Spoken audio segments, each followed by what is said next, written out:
জি বাংলাতে আপনাদের সকলকে স্বাগত জানাচ্ছি। রয়েছি আমি শাকিরুল ইসলাম। আজ পশ্চিমবঙ্গের ৭টি আসনে ভোট হয়েছে। হ্যাঁ, পশ্চিমবঙ্গের ৭টি আসন। গোটা দেশের ৪৯টি আসনে ভোট হয়েছে।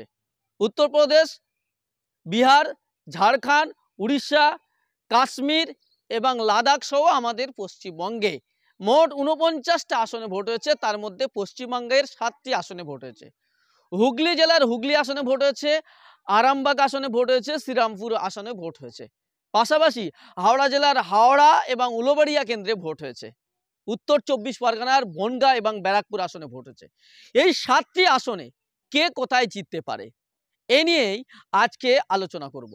এখনো পর্যন্ত যে খবর, সেই খবর অনুযায়ী যে আপডেট আমরা পেয়েছি, বিশ্লেষকরা, রাজনৈতিক বিশ্লেষকরা বলেছেন এবং যা ভোটাররা ভোট দিয়েছেন তার উপর থেকে যে তথ্য আমরা পেয়েছি, সেই তথ্য অনুযায়ী আজকের এই ৭টি আসনে কারা কোথায় জিততে পারে।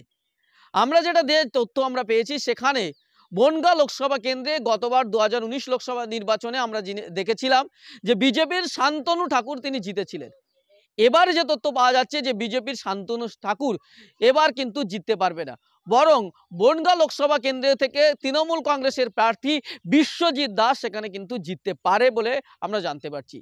এবার যদি আমরা দেখি ব্যারাকপুর লোকসভা কেন্দ্রে ২০১৯ লোকসভা নির্বাচনের সময় আমরা দেখেছিলাম যে তৃণমূল কংগ্রেসের নেতা ছিলেন অর্জুন সিং, কিন্তু তৃণমূল কংগ্রেস অর্জুন সিংকে প্রার্থী না করায় সে বিজেপিতে জয়েন হয়েছিলেন এবং বিজেপিতে গিয়ে ২০১৯ লোকসভা নির্বাচনে সে জয়লাভ করেছিল ব্যারাকপুর থেকে। আবার ফের সে তৃণমূলে ফিরে এসেছিল। আবার ২০২৪ লোকসভা নির্বাচনে তৃণমূল আবারও তাকে টিকিট দেয়নি, আবার বিজেপিতে গেলেন, বিজেপি আবার টিকিট দিল।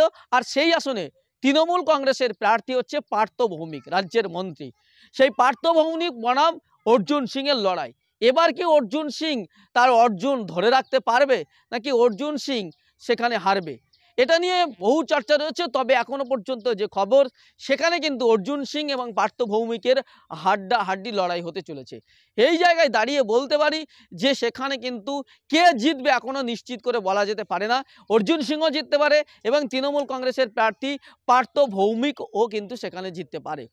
এবার যদি আমরা দেখি হাওড়া জেলার ২টি আসন রয়েছে, হাওড়া এবং উলুবেড়িয়া আসনে তৃণমূল কংগ্রেসের প্রার্থী সাজদা আহমেদ তিনি কিন্তু আবারও জিতবেন, এমনই আমরা যে গ্রাউন্ড রিপোর্ট পেয়েছি। তবে সেখানে তৃণমূল কংগ্রেসের ভোটের শতাংশ অনেকটা কমবে, কারণ তৃণমূল কংগ্রেসের ভোট কিন্তু অনেকটা কেটে দেবে আইএসএফ, কারণ আইএসএফ সেখানে উলুবেড়িয়া কেন্দ্রে একটা ভালো অংশের ভোট পাবে। ফলে সেখানে তৃণমূল কংগ্রেস জিতলেও আইএসএফ এর কিন্তু একটা বড় অংশের ভোট পাবে। ফলে এই লোকসভা কেন্দ্রে, উলুবেড়িয়া লোকসভা কেন্দ্রে আইএসএফ, বিজেপি এবং তৃণমূলের ত্রিমুখী লড়াই, এবং এই লড়াইয়ে কিন্তু এখনো পর্যন্ত যে খবর, সেই খবর হচ্ছে তৃণমূল কংগ্রেসই কিন্তু সেখানে জিততে পারে। এবার আমরা যদি দেখি হাওড়া লোকসভা কেন্দ্রে তৃণমূল কংগ্রেসের প্রার্থী হচ্ছে প্রসূন ব্যানার্জি এবং তার উল্টো দিকে যিনি রয়েছেন সিপিআইএম এর প্রার্থী আইনজীবী সব্যসাচী। এই আইনজীবী সব্যসাচী কিন্তু সেখানে একটা ভালো লড়াই দিয়েছে, ফাইট দিয়েছে। ফলে এখনো পর্যন্ত সেখানে বলা যেতে পারে কে জিতবে নিশ্চিত করে বলা যেতে পারে না। ফলে আমরা যে তথ্য পেয়েছি, সেখানে কিন্তু তৃণমূল এবং সিপিএম এর হাড্ডাহাড্ডি লড়াই হয়েছে। মাঝখানে বিজেপিও লড়াই দিয়েছে, কিন্তু সেখানে তৃণমূল এবং সিপিএম এর কিন্তু হাড্ডাহাড্ডি লড়াই। সেই লড়াইয়ে কে জিতবে ৪ঠা জুন তার কিন্তু ফলাফল জানা যাবে। এবার যদি আমরা দেখি হুগলির ৩টি আসন রয়েছে।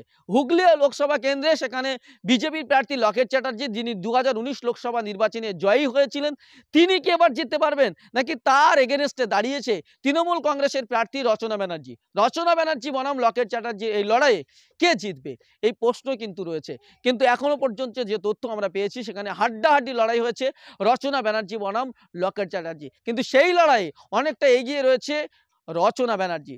ফলে হুগলি লোকসভা কেন্দ্রে কিন্তু রচনা ব্যানার্জি জিততে পারে বলেই এখনো পর্যন্ত আমরা তথ্য পেয়েছি।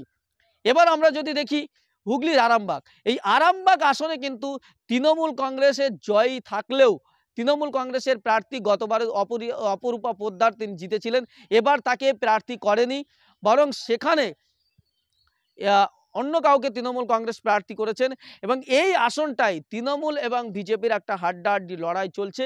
এই আসনে বেরিয়ে যেতে পারে বিজেপি, অর্থাৎ এই আসনটি তৃণমূল কংগ্রেস জিতেছিল, কিন্তু এই আসনে এবার কিন্তু বিজেপি জিততে পারে বলেই আমরা জানতে পারছি।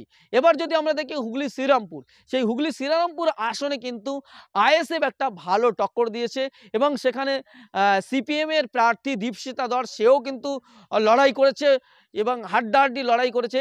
এখনো পর্যন্ত যে বলা যেতে পারে সেই হুগলি শ্রীরামপুর আসনে তৃণমূল কংগ্রেসের প্রার্থী কল্যাণ ব্যানার্জির সঙ্গে হাড্ডাহাড্ডি লড়াই দিয়েছে দীপশিতা ধর এবং আইএসএফের প্রার্থী শাহরিয়ার মল্লিক।